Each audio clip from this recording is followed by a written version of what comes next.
Assalamualaikum warahmatullahi wabarakatuh. Kawan pemilih cerdas, pencoblosan pemilihan presiden sudah selesai dilaksanakan kemarin. Hasilnya, kalau kita belajar di pemilu-pemilu sebelumnya, orang bersuka cita riang gembira menjemput hasil pemilu itu. Siapa kira-kira gerangan pemenangnya? Tapi pemilu kali ini justru berbalik 180 derajat. Publik bereaksi keras, mendorong segera dibongkar betul praktek kecurangan di balik pemilu ini. Publik bereaksi, bahkan ada yang sudah aksi melakukan penolakan terhadap kecurangan pemilu sekarang ini.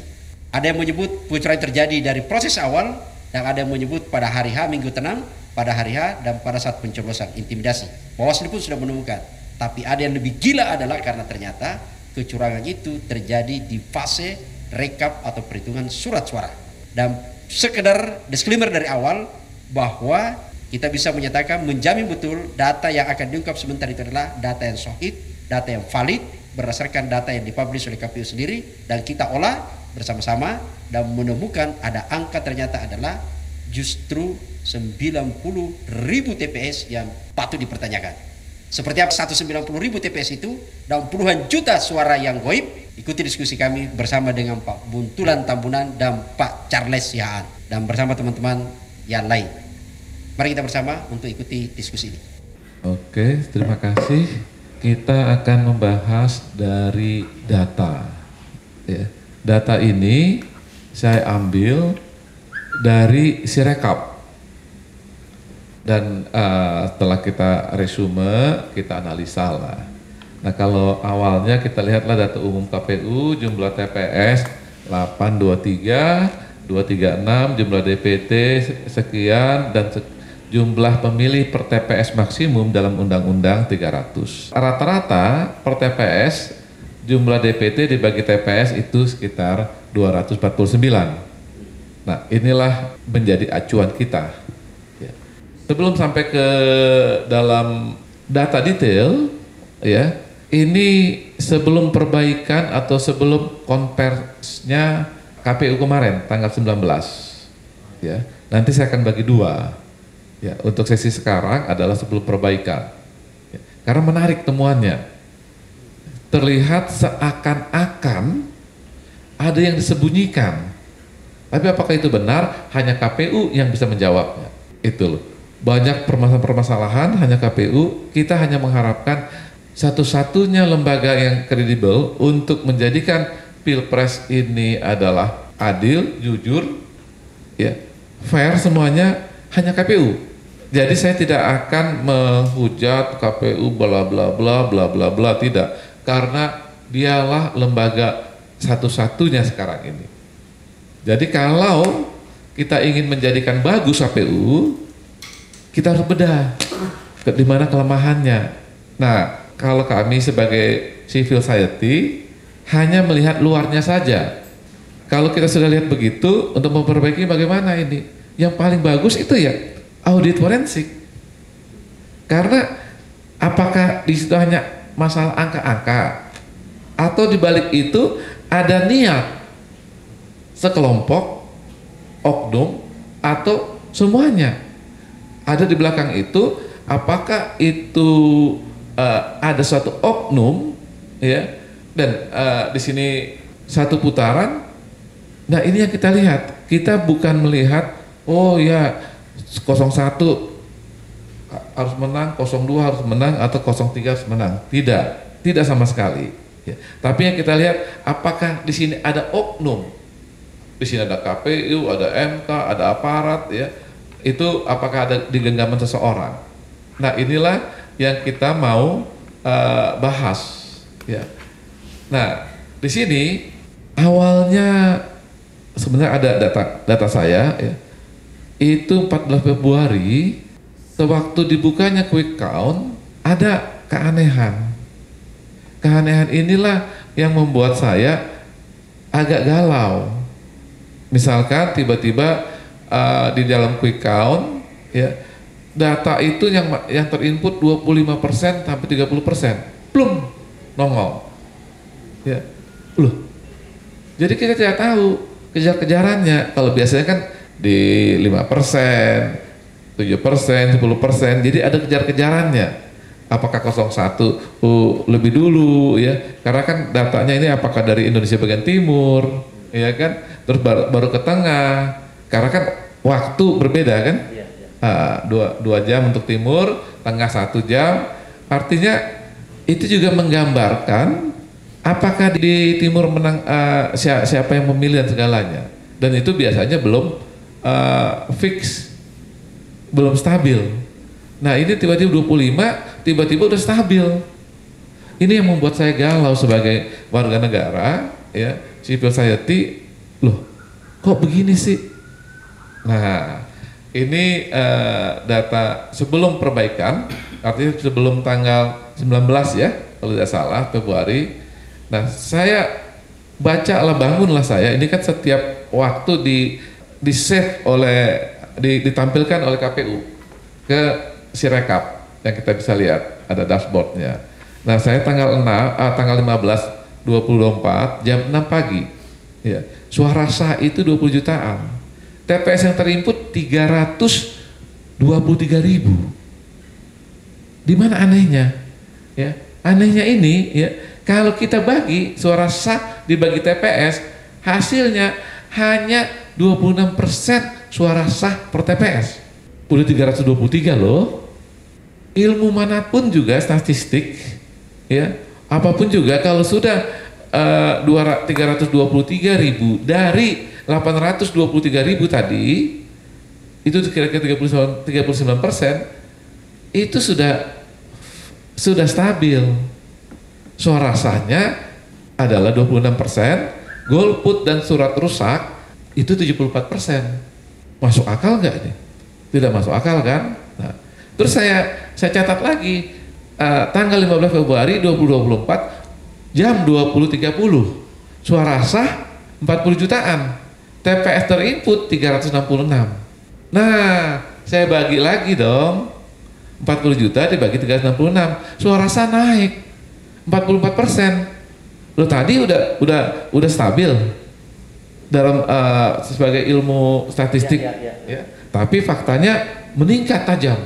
Nah ini saya teliti lagi, per jam 9 sampai jam setengah 9 malam, berapa suara sah yang ditambahkan terinput, artinya ya, 40 jutaan dikurang berapa bla bla bla ya, dan TPS yang terinput 366.000 dikurang 300 berapa. Nah ini kita bagi sama lagi dengan yang di atas. Jumlah suara sah per TPS yang terinput jam 9 sampai jam 20.30 rata-rata per TPS 627, sudah melanggar undang-undang. Lebih 100% ya? 100% lebih. Ada apa ini kan begitu? Nah saya pantau lah ini terus sampai tanggal 17 sebelum KPU memfreeze, menyetop. Itu potensi terindikasi melanggar undang-undang pemilu itu ada 90.000 TPS. Apakah itu benar? Ini analisa. Ya. Nah, jadi yang kita perlukan, KPU jelaskan dong ini. Begitu. Kalau Anda tidak jelaskan, kami gimana tahu? Orang kami tidak bisa masuk. Maka cara yang paling mudah ya audit forensik. Nah, Pak Buntu, ya. Berarti kan 90.000 TPS itu muncul dari tadi 600 lebih suara yang partisipasi tadi yang di atas itu. Iya. Berarti kita yang bermasalah 90, ada 90.000 TPS. Ya, nanti saya akan jelaskan di data rincian ya supaya jelas ya. Sebab ini hanya gambaran dulu biar kita ada masalah loh. Ya. Makanya TPS yang masuk sudah melalui 40%, tapi suara sah terus bertambah. Nah, itu kan seharusnya stabil kan? Ya. Golput dan surat rusak semakin berkurang. Ada apa ini? Baik KPU. Berkurangnya teratur. TPS lebih dari 40%, jumlah suara sah terus bertambah dari 26% ke 44%. Gitu loh ya. Jumlah golput dan segalanya. Dan inilah yang kita akan bahas ini ya. Nah, sekarang kita mulai, mungkin ada pertanyaan atau apa, kita akan mulai untuk lebih rincinya. Inilah data saya ambil secara random jamnya ya. Ini dari tanggal 15 kita lihat ya, ini tanggal 15 ya. Yang lucu, yang aneh ya kan, di sini pertama aneh 26% jam 6 pagi ya. Ini 26 tuh ini ya, yang ini ya 26% begitu ya. Dan lucunya lagi kalau kita lihat ya, kecepatan dia input, jadi TPS per menit saya tampilkan ya, itu gila sekali dibanding nanti setelah itu ya. Nah ini dia yang kuning semua ini adalah tiba-tiba naik 44%, 48%, naik lagi 51 dan seterusnya sampai tanggal 21 kemarin ya, sampai 67%. Artinya apa? Ada suatu skenario, ya saya hanya menganalisa ya, skenario akan menaikkan terus ini. Artinya apa? Di awal ini apakah benar ini 57%, paslon nomor 1 itu hanya 25%. Nah, ini yang perlu dipertanyakan. Kenapa bisa begini? Jadi inilah yang perlu kita pertanyakan. Nah, sekarang kita bedah lagi nih. Maaf, saya hanya mau mempertegas, membantu supaya bisa teman-teman paham semua, baik yang di sini maupun yang di luar nanti.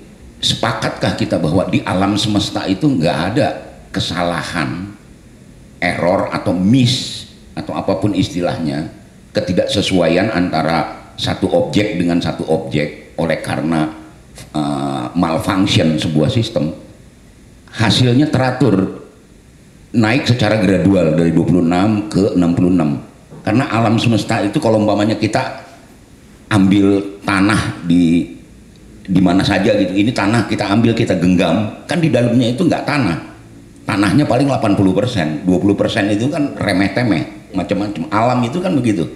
Rambut kita ini kan hanya 80% yang panjangnya sama, 20%-nya itu tidak sama, ada yang sedikit lebih panjang, ada yang lebih pendek, pasti gitu. Di kepala kita ini mana mungkin, harusnya ada dong yang lebih kecil, ada yang lebih besar, itu jika kesalahan, nggak mungkin teratur gini. I see, ya. Aneh, di alam mana, di semesta mana yang akibat kesalahan sistem malfunction terjadi keteraturan? Ya, ya. Dimanapun yang namanya malfunction pasti terjadi ketidakteraturan. Itu dulu, deal dulu di situ gitu. Adakah di alam semesta kita hidupkah di dunia yang kalau ada malfunction ternyata teratur gitu? Malfunction yang seperti apa itu? Oke ya, saya lanjutkan ya. Nah, sekarang yang saya ingin tahu pada saat perubahannya ada apa?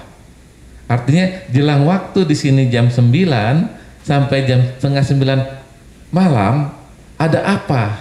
Nah, kita analisa berdasarkan data ya, bukan berdasarkan fisik karena kita tidak pernah masuk di sana. Nah, saya analisa lah ini sedikit ya. Nah, inilah hampir sama ya, cuma di sini berbeda. Di sini adalah saya akan melihat dari jelang waktu jam 9 sampai setengah 9 malam, total pemilih suara sah, kalau kita kurangin kan itu adalah jumlah yang diinput antara jam 9 pagi sampai jam setengah 9 ya. Nah inilah selisihnya, suara selisih, ada sekitar 18 juta. Nah TPS-nya juga demikian, dari jam 9 pagi sampai jam setengah 9 malam, berapa jumlah TPS yang ditambahkan?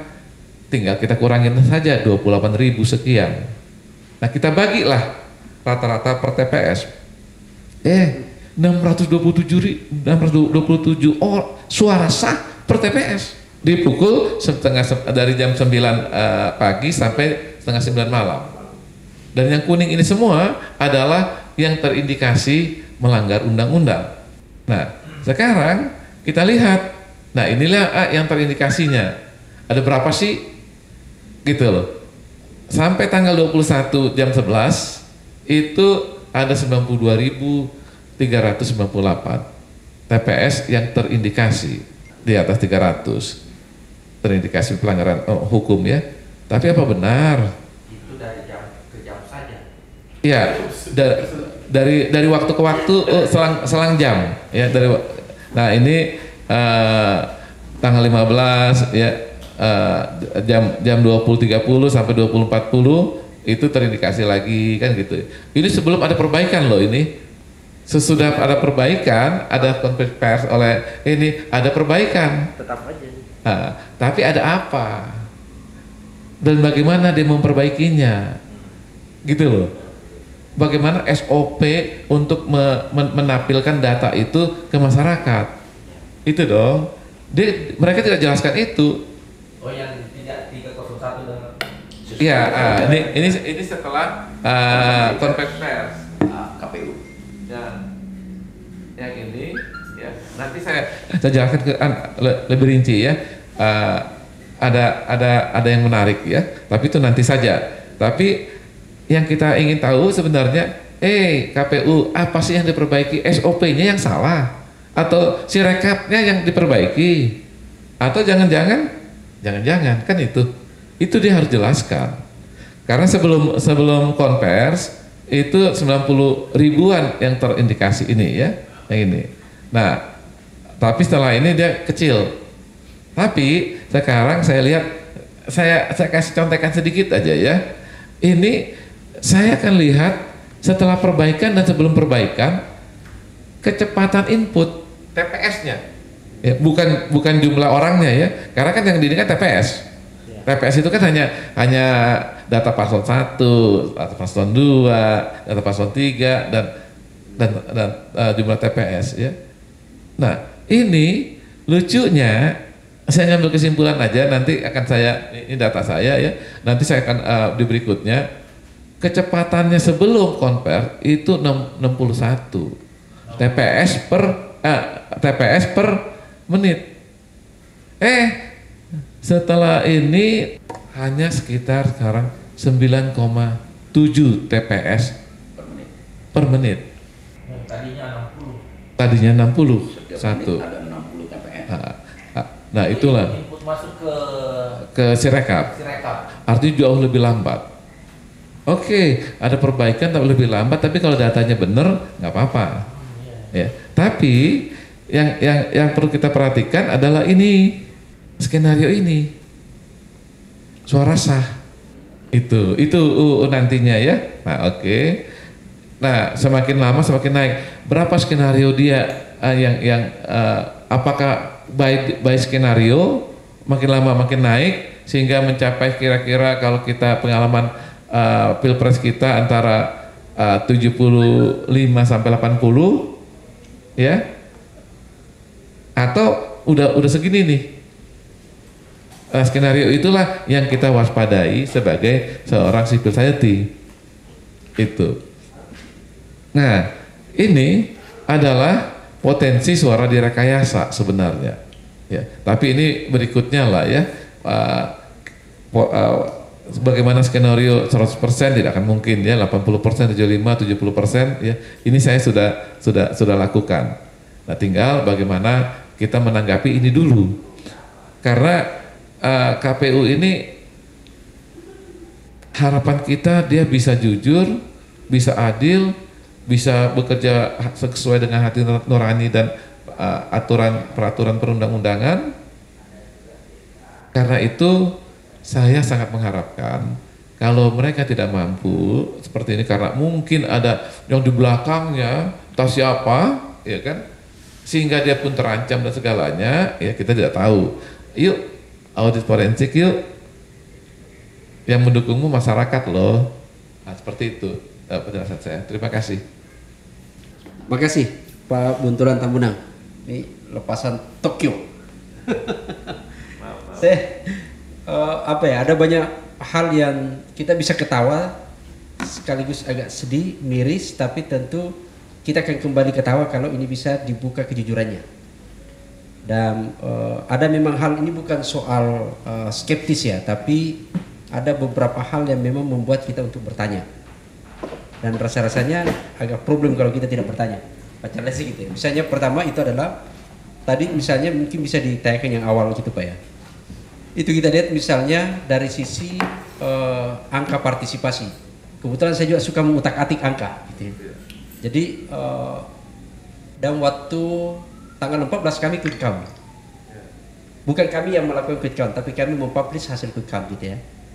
Biasanya kalau kita quick count itu, maka memang data yang pertama masuk itu bagian timur karena selisih waktu tadi.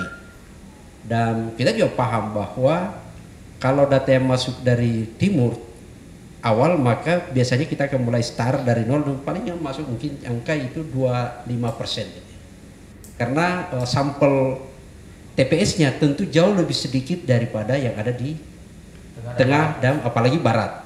Itu kita lihat populasinya, karena 67% suara kan ada di Kosai di sini.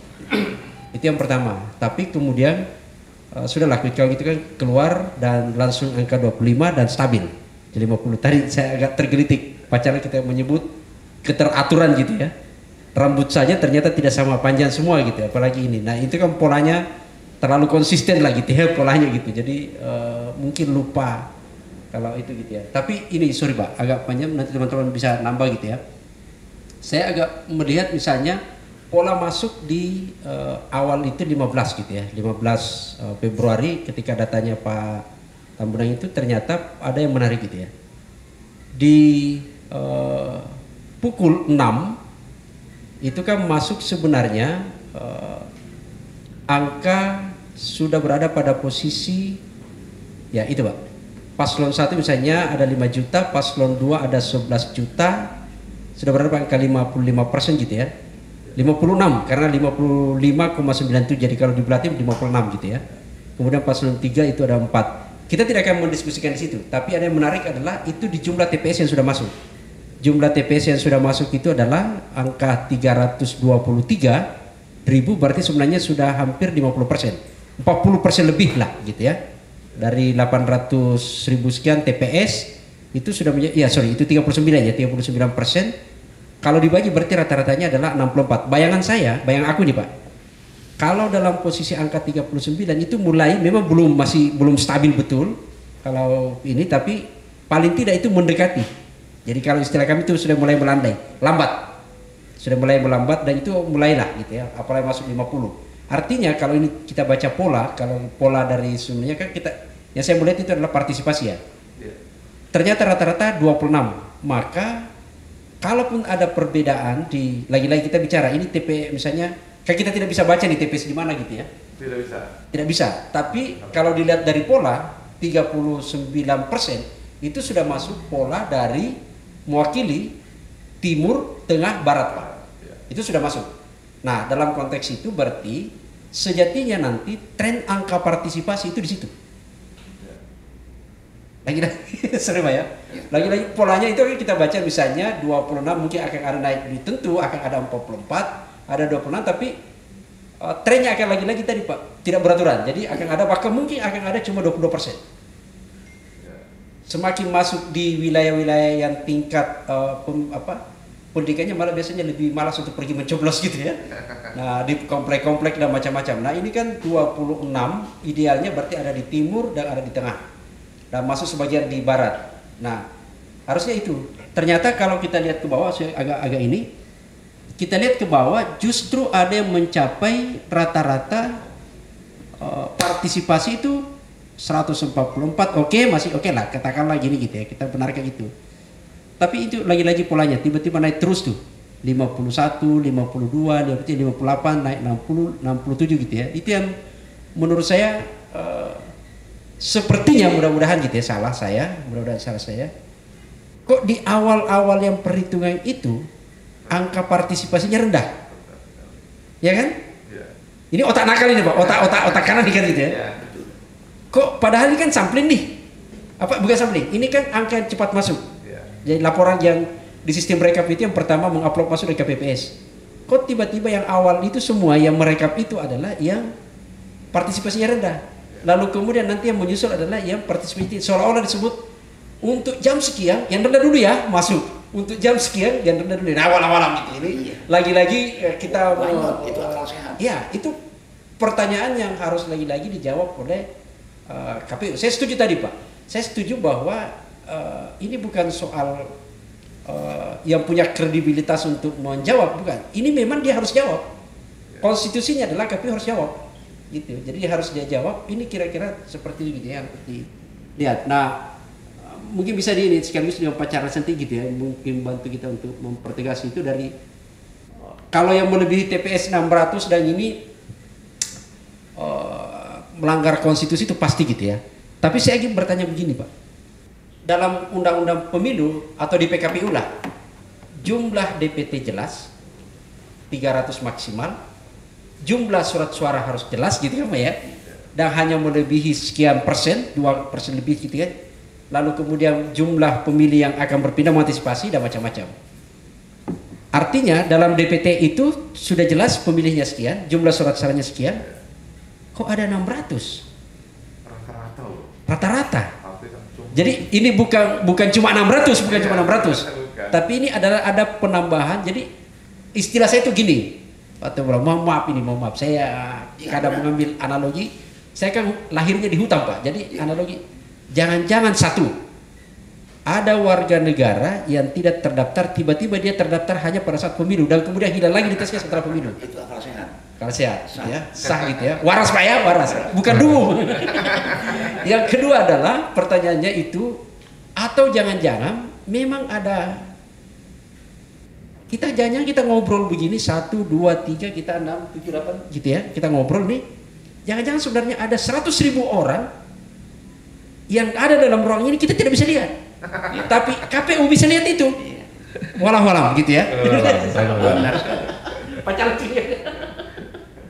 Ya, prinsipnya begini ya, sebelum dijelaskan lebih lanjut oleh Bang Charles ya. Hai KPU, tolonglah supaya kami tidak berpikir yang enggak seperti tadi, jangan-jangan di sini ada 100.000 orang yang tidak kelihatan ya. Jadi kita bermitos ria. Nah, di sini gambarannya sudah jelas ya. Ada sesuatu yang harus diperbaiki. Begitu ya. Apa yang diperbaiki kami tidak tahu. Itu loh. Nah, supaya tahu, ini saya hanya berdasarkan data, bukan berdasarkan hukum ya. Karena saya bukan orang hukum. Teman saya Bang Charles, dia memang profesinya di bidang hukum ya. Jadi nah, inilah yang masyarakat inginkan, teman-teman semuanya ya. Jangan ya istilahnya apa ya, dosa kepada seseorang oke lah, itu urusan pribadi, tapi ini dosa kepada rakyat loh. Itu saja saya menghimbau kepada KPU ya, sebelum rakyat itu terjolimi lebih. Saya tidak mengatakan harus menang 02, 01 atau 03 loh, tidak sama sekali. Itu biarkanlah. Harus ada pemenang. Harus ada pemenang. Itu benar ya. Tapi siapa? Biarkan rakyat yang memilihnya, bukan KPU yang memilihnya. Atau di belakang KPU ada. Nah, itu harus berani. Saya rasa itu dari saya. Mungkin Bang Charles. Terima kasih. Oke, terima kasih. Sebelumnya mungkin pertama-tama tanpa bermaksud mempromosikan diri, tapi mudah-mudahan bisa membantu latar proses berpikir saya itu cukup bisa diterima atau tidak. Saya kebetulan berlatar belakang dari pendidikan eksakta sebetulnya, engineering. Saya tahun 84 itu udah berkecimpung di programming dan sistem analis di ITB. Lalu saya berangkat ke Jepang juga mengambil bidang studi Electrical Communication Engineering. Artinya saya paham betul struktur bangun, isi, jeroan setiap gerak-gerik dan mekanisme kerja yang ada di dalam tubuh komputasi. Yang disebut komputasi itu saya sudah di situ duluan. Kemudian saya juga berpuluh tahun bekerja di manufacturing yang setiap hari mau tidak mau dari pagi sampai saya pulang kerja itu berhadapan dengan laporan angka-angka, sehingga terpaksa hidup saya itu terlatih untuk bisa melihat angka natural atau angka created angka given dari alam semesta atau angka yang dikehendaki itu memang punya gitu kepekaan gitu. Lalu dilengkapi lagi kemudian saya berkesempatan studi hukum dan saat ini saya menjadi praktisi hukum.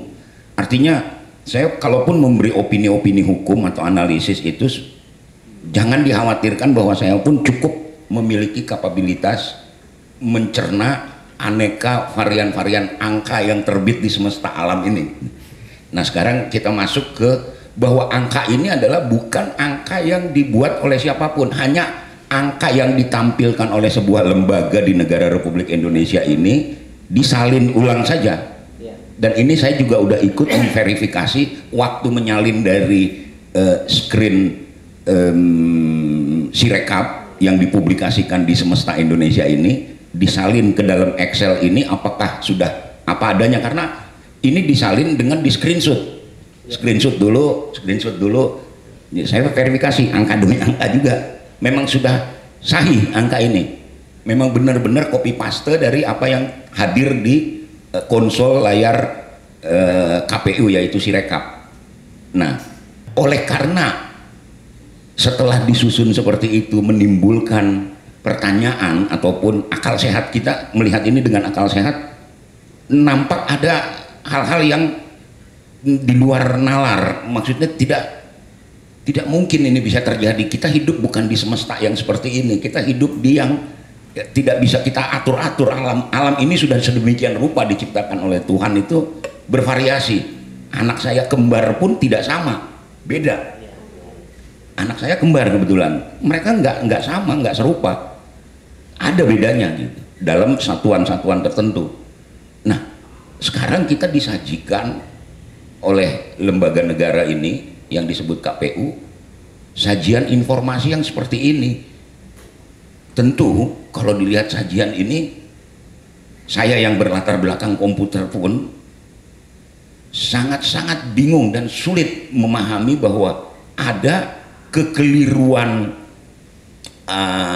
upload data dari 800.000 sekian TPS di seluruh Indonesia yang serba arkipel ini dengan teknologi handphone yang beraneka, handphonenya aja beraneka, waktunya pun beraneka, manusia yang melakukannya pun beraneka, semua serba beraneka.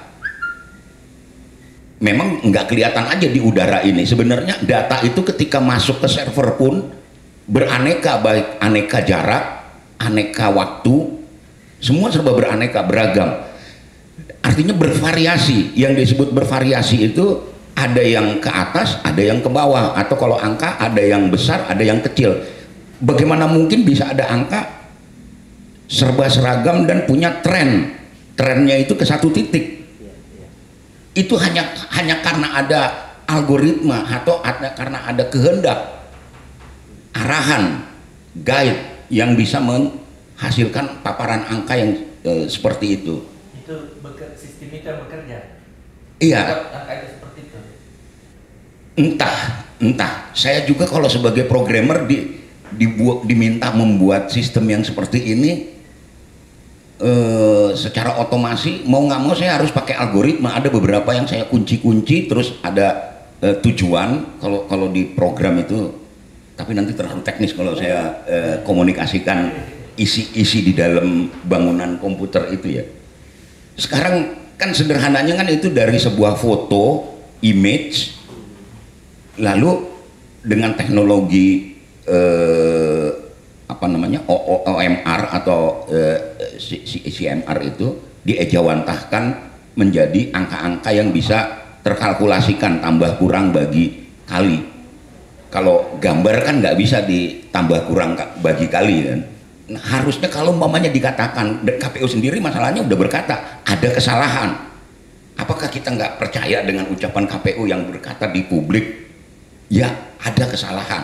Nah kalau ada kesalahan, dijelaskan lebih lanjut kesalahan yang bagaimana. Kesalahannya ketika dari foto si pelaku foto di tiap-tiap TPS, lalu dia pencet submit ataupun kirim ke server, ternyata di dalam server diolah yang dikirim itu salah, tidak seperti yang ketika difoto oleh si pelaku foto awal, dari sekian ratus ribu pemoto harusnya beda dong, bervariasi pembacaannya di dalam itu. Pasti ada yang tadinya umpamanya angka 10 menjadi 100, tapi harusnya ada dong angka 10 menjadi 1 atau menjadi 2 kan gitu.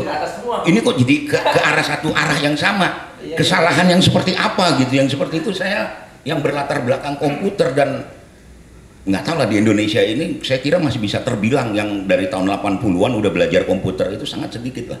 Jadi komputer belum secanggih ini pun saya udah di situ gitu. Kalau ini polanya nih, angka-angka Pak Charles segini. Waktu dipukul 6 tanggal 15 itu dia stunting. Iya. Jadi dia dalam status stunting. Dipukul sampai pukul 20. Besoknya itu mulai dia ada perbaikan gizi. Oke. Ya kan? Oke. Jadi angkanya sudah mulai naik tuh. Iya. Terus karena gizi sudah naik lagi, tambah gizi, naik terus. Ada makan gratis. Ada makan gratis. sorry bercanda Iya. gitu. Jadi gini. Tapi otak nakal itu gitu. Ya, ya. Maksud saya juga yang menariknya teraturnya kan ya. Ini saya harus belajar, kita teman-teman harus sekolah lagi. Ini gimana ceritanya? Rata-rata suara sah per TPS dari 64 bergerak ke 160 sekian dalam satuan waktu. Namun sebaran di paslon 1, paslon 2, paslon 3 ini sama. Rentang range selisihnya itu apa ya, 2% juga nggak nyampe kali ini kalau diperhatikan dari satu kolom ke satu kolom, dari satu waktu ke satu waktu. Kenapa dia bisa tetap di situ sedangkan yang di sebelah kanannya signifikan gitu loh, lompatan angkanya dari satu waktu ke satu waktu seperti itu. Kok bisa di paslon 1, paslon 2, paslon 3 nya prosentasenya segitu-segitu aja? Iya. Padahal angkanya juga dari suatu waktu ke waktu jumlah suara tentu bukan semakin turun, memang semakin bertambah ya. Angka-angka yang ini sesuai dengan yang diupload oleh para pelaku upload di tiap-tiap TPS. Namun sebaran ini loh prosentasenya kok bisa stabil terus gitu loh, dari tanggal 15 Februari ini sampai ke tanggal 20 sekian. Kebetulan ya yang di screenshot ini ada kayak umpamanya yang di sininya 70%, di sininya 0% atau apa gitu. Ini nggak ada. Di situ terus gitu. Padahal paling enggak sebangun lah dengan rentang lompatan persentase ini loh, maksud saya ada berbanding, karena kan berbanding lurus dia, bukan berbanding terbalik, dan melekat jumlah suara per TPS pasti melekat dengan jumlah suara sah yang ada yang dibagi per paslon kan. Kan presentasi ini berangkat dari nominal angka kan, berarti di angkanya yang bermasalah.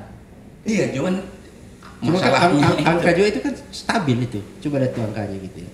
Kaki kita saja ini itu kalau berjalan pasti kadang ada yang kiri di depan, baru kemudian kanan di belakang, atau sebaliknya kan berganti-ganti. Betul. Nah ini kan yang disebut ini kan apa ya? Keberaturannya ini terlalu ini gitu. Posisi ini kan agak apa ya? Memang ada hal yang saya tidak bisa membayangkan, karena ini kan TPS-nya kan kita tidak lihat.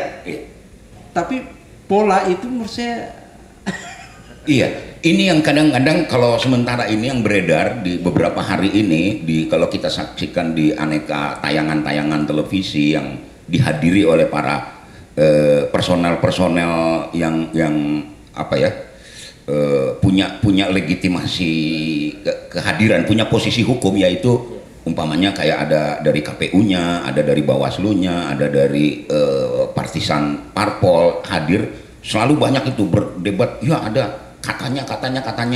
Nah itu membingungkan masyarakat, memang jadi kacau, akhirnya hanya berdebat-debat apa ya, arogansi atau kepentingan atau kepuasan batin belaka. Tapi kalau ini kan datanya apa adanya, bercerita. Apabila ada orang enggan membahas ini, KPU enggan menyikapin ini, itu jadi makin pertanyaan lagi. Apa yang kehendaki gitu. Ini angka ini jelas, kalau umpamanya tadi Bang Tambunan menyinggung jumlah suara tidak sah itu semakin turun semakin ke angka 30%. Kalau ini suara sah yang paling kanan itu kan semakin menuju ke 70%. ke arah 70%, trennya ya, kecenderungannya, suara sahnya. Karena gini kan, kalau pemilu umpamanya pesertanya kurang dari 50% kan legitimasinya tidak ada, jadi nanti bisa menimbulkan asumsi-asumsi ataupun anggapan-anggapan miring lah ya, legitimasi yang terpilihnya itu. Jadi ini suara sahnya diarahkan sepertinya ke arah 70% supaya kalau golongan putih atau suara tidak sahnya 30% kan dianggap berlaku. Jadi seolah-olah ada kayak begitunya. Nah ini kan bagaimana gitu. Jadi gini, bahwa pantaslah dari kacamata hukum di sini ada ada peristiwa hukum. Peristiwa hukum berarti ada perbuatan hukum, ada pelaku hukum. Lalu kita lihat payung hukumnya sendiri. Apakah peristiwa hukum, perbuatan hukum dan si pelaku hukum ini melakukan hal yang sesuai dengan hukum atau tidak, jadi begitu. Dan ternyata memang tidak.